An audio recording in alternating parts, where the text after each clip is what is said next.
Pritzker, who is the governor of Illinois from the Hyatt, chain family. Donald Trump likes to say, he was born into billions, but he wasn't smart enough in order to work in the family business. But apparently somebody thought he was good looking enough to work in politics. He's now the governor of Illinois, and he's trying to claim, along with BJ, Brandon Johnson, that this is nothing but an attempt to try and hurt people of color. And I just got to tell you, Stephen Miller is fantastic. He is brilliant, and he does not suffer fools gladly. And even when he's on television, he's not going to crack a smile just to crack a smile. He doesn't have any patience for stupid people, stupid questions, and stupid stuff. So this is wow territory. Stephen Miller's takedown of the CNN host while simultaneously taking down all the Dems in Chicago who are spouting this nonsense. Is it the case that, as Pritzker frames it, you are profiling brown people, that this immigration crackdown is designed to go after people of color? It's such a, oh, what a dumb question. The illegal aliens who are here are taking jobs away from blacks. Okay, really quick. Do you know how often, we all want to say that? What a dumb question. I mean, that's what's great. Again, in this particular medium, for me anyway, no longer being in network TV, it's you get it all. It's raw, it's real. But what I appreciate about Miller is he doesn't care that he's on CNN. It's raw, it's real, no matter where you are. Let's listen again. Are here.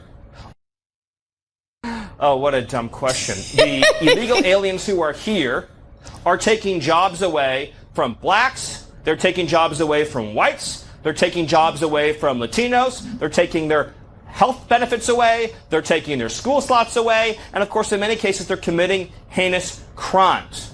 We cannot have a system of law in this country that privileges illegal aliens over American citizens. And that's what they're doing. You know it, and I know it. So that's not exactly a no, Stephen. Can you just unequivocally state that the immigration policy... I said it's a dumb question. Okay. Well, I appreciate that. But it's a dumb question. So no, this policy is not designed to... I thought when I said it was a dumb question, it meant no. Well, I just want to be clear and precise. I appreciate you trying to qualify my questions, but nevertheless, I think it's a fair one that a lot of people have. My full answer is no, that is a lie, and it's a dumb question. Did you get it, buddy? Did you get it? All right, it is a dumb question. It is a dumb question because what he's saying, and he's right to say this, I mean, he's making every point. Importantly here, it has nothing to do with the color of someone's skin and everything to do with, you probably shouldn't be taking the resources away from the actual Americans that are there. How many times have we gone through, and I've showed you a bunch of sound bites. And we have them over on the short feed of people in Chicago saying, hey, what about us? What about us? What about us? What about us indeed? What about the Americans that actually live in Chicago, that were born in Chicago and that are trying to make a living and have a peaceful enough life in Chicago? Now they're being saturated by, people who are not from Chicago, who are not from America, that were just imported in and given everything on a silver platter. That's not going over well. And what Stephen's point is, one thing doesn't have anything to do with the other. This has nothing to do with targeting people of a certain ethnicity and everything to do with making sure that we provide the services for the people that live in this country, that were born in this country. Thank you very much. They're the taxpayers, and they deserve priority status. But instead, we're living in an upside down world, It reminds me of the pregnant man emoji. I mean, we're in an upside down world where black is white and white is black and day is night and night is day. And for some reason, boys can compete against girls in sports and in Chicago and in New York City and in Los Angeles or San Francisco or Boston. It's the priority of putting people who are not actually from this country first. And that's wacky, okay? That shouldn't be. I say this with no prejudice. By the way, we're a country of immigrants. I get it, okay? And there's no one more I think the American people are very, very welcoming. I'm going to say there's no one more welcoming than the American people. But at some point, when push comes to shove, we hit a wall. And we've hit that wall. And so now Donald Trump was elected and he's doing something about it. He does have a mandate. He was elected both by popular vote and by the Electoral College. Sorry, Kamala. Sorry, Dems. You know what? You just can't seem to get it right, can you? But then they keep lying to us. Whether they're lying to us about J6 wiretapping investigation, or whether they're lying to us about Hunter Biden's laptop, or whether they're lying to us about the lab in Wuhan, China, or whether they're lying to us about what just happened over the weekend with ICE agents that were assaulted. And so this was a big deal, right? Because people are sitting there going, why is it that no one came to the aid? No one came to the aid of these ICE agents who called for help. Listen to Tim Lyons, the head of ICE, laying it out. You get a call on the radio, 1033, an officer assist call, you show up. What do you make of not only the audio evidence, but also the real life experience of your federal agents of them not showing up to the call?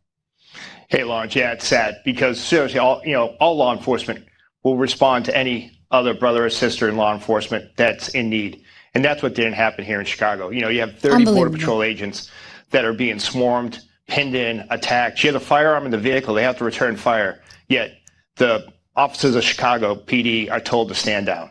It just shows where we're at right now with the sad state of law enforcement going on in Illinois, is the fact that you had other federal officers under attack, yet because of politics and because of the way some people feel about immigration enforcement, they did not come to the aid of federal law enforcement officers. You also have bounties now, according to the Secretary of Homeland Security, against some of your officers as well? We are, yeah. Can't really get into it because of criminal intelligence in some of the cases we're working, but we've seen an uptick in actual bounties, photos of agents and agency leadership as being targets of attack by gangs and cartels. It really just has to stop. And again, all the men and women of ICE are going out there and enacting the laws that Congress has written. Of course it has to stop. Law enforcement mission. Of course it has to stop, okay? No brainer, it has to stop.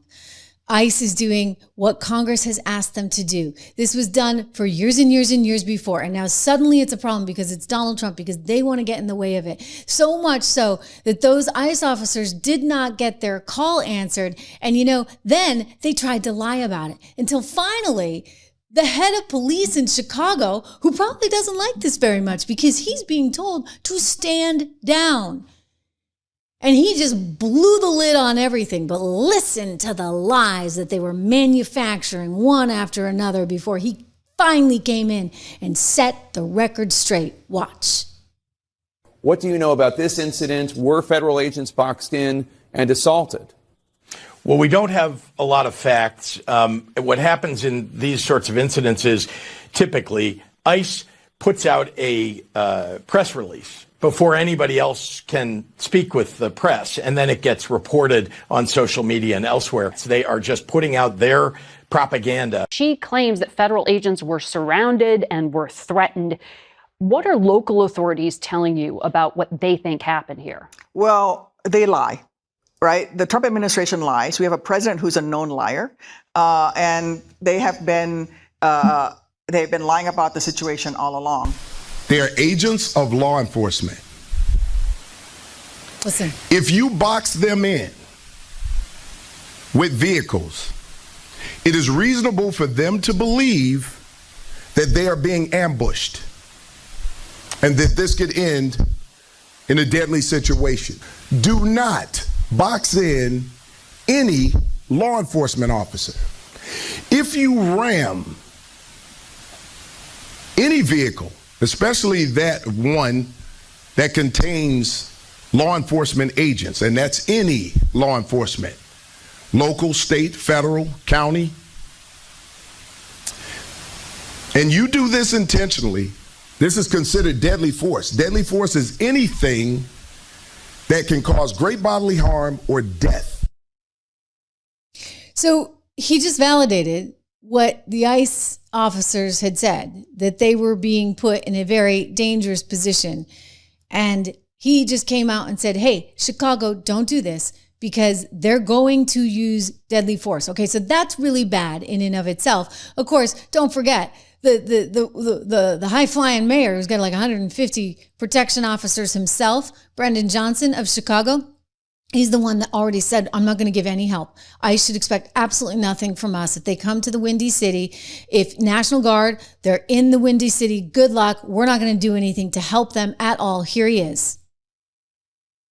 Our local police department will not ever cooperate with ICE.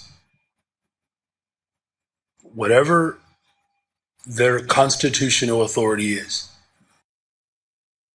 Okay. Whatever their constitutional authority is, we are not going to cooperate with ICE. He made that very, very clear. So kind of a lousy thing to do. And I've said all along, like, I don't really think that he can do that. Like, I don't think that you can get away with that.